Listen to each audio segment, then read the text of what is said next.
Laga yang pertama, dari Liga Swedia, yaitu laga antara Malmo menghadapi IFK Värnamo. Untuk pasarannya sendiri yaitu, Malmo for 1,5 dan over under 3. Baiklah, akan saya analisa sedikit. Saat ini Malmo berada di posisi 3 klasemen, sedangkan Värnamo berada di posisi 11 klasemen. Lalu untuk performa kedua tim, di sini kita lihat Malmo dalam performa yang menurun, di mana di laga terakhir hanya meraih hasil imbang. Sementara itu Värnamo dalam performa yang sebaliknya, cukup baik, di mana di laga terakhir sukses meraih kemenangan. Melihat statistik ini, saya tetap yakin untuk menjagokan Malmo. Jadi saya sarankan bermain Malmo for 1/4 dan over 3, dan saya lebih mantap untuk bermain Malmo for 1/4. Dan untuk prediksi skor yaitu 3-1. Yang kedua, dari Liga Rusia, yaitu laga antara Spartak Moskow menghadapi Baltika Kaliningrad. Untuk pasarannya sendiri yaitu, Spartak Moskow for 1/4 dan over under 2/3/4. Baiklah, akan saya analisa sedikit. Saat ini Spartak Moskow berada di posisi 7 klasemen, sedangkan Baltika berada di posisi 15 klasemen.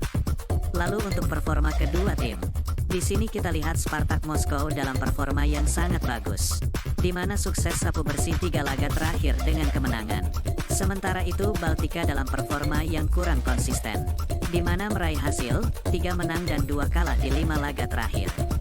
Melihat statistik ini, jelas saya lebih menjagokan Spartak Moskow. Jadi saya sarankan bermain Spartak Moskow for 1 dan over 2/3/4. Dan saya lebih mantap untuk bermain Spartak Moskow for 1. Dan untuk prediksi skor yaitu 3-1. Berikutnya, dari Liga Islandia, yaitu laga antara KR Reykjavik menghadapi Valur Reykjavik. Untuk pasarannya sendiri yaitu, Valur Reykjavik for 1/4 dan over under 3. Baiklah, akan saya analisa sedikit. Saat ini KR Reykjavik berada di posisi 5 klasemen, sedangkan Valur Reykjavik berada di posisi 2 klasemen. Lalu untuk performa kedua tim, di sini kita lihat KR Reykjavik dalam performa yang menurun, di mana di laga terakhir menelan kekalahan. Sementara itu Valur Reykjavik dalam performa yang sebaliknya, cukup bagus, di mana sukses meraih 4 kemenangan di 5 laga terakhir. Melihat statistik ini, jelas saya lebih menjagokan Valur Reykjavik.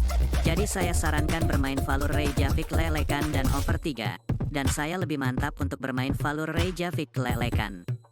Dan untuk prediksi skor yaitu 2-3.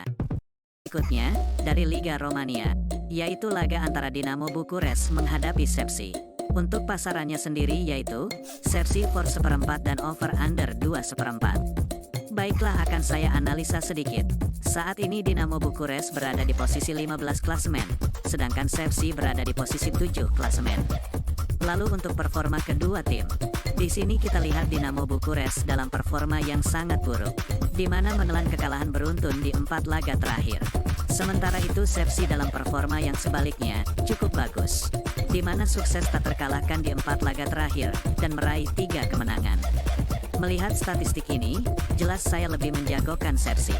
Jadi saya sarankan bermain Sepsi for 1/4 dan over 2/4. Dan saya lebih mantap untuk bermain Sepsi for 1/4. Dan untuk prediksi skor yaitu 1-2. Finlandia Divisi 2, yaitu laga antara Kappa Helsinki menghadapi JJK Jyväskylä. Untuk pasarannya sendiri yaitu, Kappa Helsinki for 1/2 dan over under 3/4. Baiklah, akan saya analisa sedikit. Saat ini Kappa Helsinki berada di posisi 11 klasemen, sedangkan Jyväskylä berada di posisi 12 klasemen. Lalu untuk performa kedua tim, di sini kita lihat kedua tim sama-sama dalam performa yang sangat buruk, di mana sama-sama tidak pernah menang di 5 laga terakhir, dan sama-sama menelan 4 kekalahan. Melihat statistik ini, jelas kedua tim sama kuat, namun saya sedikit lebih menjagokan Kappa Helsinki. Jadi saya sarankan bermain Kappa Helsinki for 1/2 dan over 3/4. Dan saya lebih mantap untuk bermain Kappa Helsinki for 1/2. Dan untuk prediksi skor yaitu 3-2.